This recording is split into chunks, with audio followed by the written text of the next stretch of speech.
अस्सलाम वालेकुम, welcome to my channel FH cooking and baking. उम्मीद करती हूँ कि सब खैर आफियत से होंगे। आज की ये रेसिपी बहुत ही मज़ेदार, इजी और क्विक होने वाली है, जो कि बनाएंगे एक नए ही अंदाज में। और रेसिपी स्टार्ट करने से पहले एक छोटी सी रिक्वेस्ट है, अगर अभी तक आपने मेरे चैनल को सब्सक्राइब नहीं किया तो जल्दी से सब्सक्राइब कर दीजिए और साथ ही बेल आइकन को भी ज़रूर ऑन किया करें, ताकि ऐसी बहुत सी डिफरेंट सी रेसिपी सबसे पहले आप ही को मिले।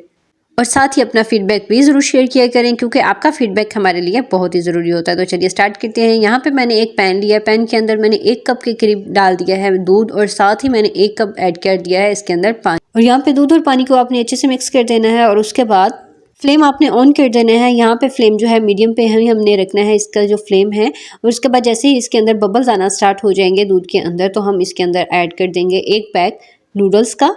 यहाँ पे जो नूडल्स है हमने प्लेन नूडल्स लिए हैं, इसमें कोई भी मसाला वगैरह ऐड नहीं है। और नूडल्स के आपने छोटे छोटे से पीसेस कर लेने हैं, और उसके बाद फोक की मदद से आपने सब जो हमारे पास नूडल्स के पीसेस होंगे उनको अलग कर देना है, ताकि पकने में बहुत ही ज़्यादा ईजी हो। उसके बाद इसके अंदर कुछ स्पाइसेस जाएंगे, जिनमें से सबसे पहले मैंने ऐड किया है 1 टीस्पून तिक्का मसाला। और यहाँ पे तिक्का मसाला हमने सिंपल तिक्का मसाला ऐड किया है, क्योंकि कुछ जो होता है चिकन टिक्का होता है और कुछ सिंपल तिक्का मसाला होता है, तो इसलिए यहाँ पे हमने जो ऐड किया है वो सिंपल तिक्का मसाला ऐड किया है। ऐड करने के बाद आपने फ्लेम जो है मीडियम से लो की तरफ आपने ले जाना है, और यहाँ पे मसाले को इसके अंदर अच्छे से मिक्स कर देना है। इसके बाद इसके अंदर ऐड करेंगे चाइनीज़ सॉल्ट, और साथ ही हमने सिंपल सॉल्ट जो कि 1 पिंच इसके अंदर ऐड कर देना है। जैसे ही सिंपल सॉल्ट और चाइनीज़ सॉल्ट ऐड कर देंगे, तो उसके बाद इसके अंदर 1 पिंच ही ऐड करेंगे चाट मसाला।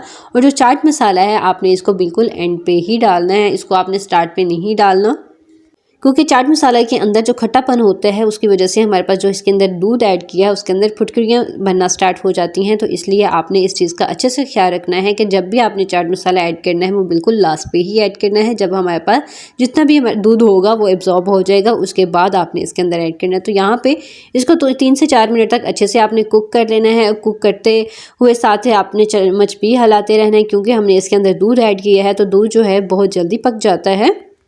तो इसलिए आपने इसको जल्दी से मिक्स करते रहना है, ताकि ये नीचे ना लगे। उसके बाद आप देख सकते हैं हमारे पास बहुत ही मज़ेदार क्रीमी से बहुत ही लजीज और टेस्टी और साथ ही साथ हेल्दी नूडल्स बहुत ही अच्छे से तैयार हो चुके हैं। इसमें हमने कोई भी क्रीम ऐड नहीं की, कोई भी मायोनीज ऐड नहीं की, और इसके बावजूद ये बहुत ही ज़्यादा क्रीमी और टेस्टी होते हैं। और जब भी आपको लगता है कि आपको कोई नई चीज़ सीखने को मिली है, तो दूसरों के साथ ज़रूर शेयर किया करें, और साथ ही लाइक, सब्सक्राइब और शेयर करना मत भूलिए। Thank you.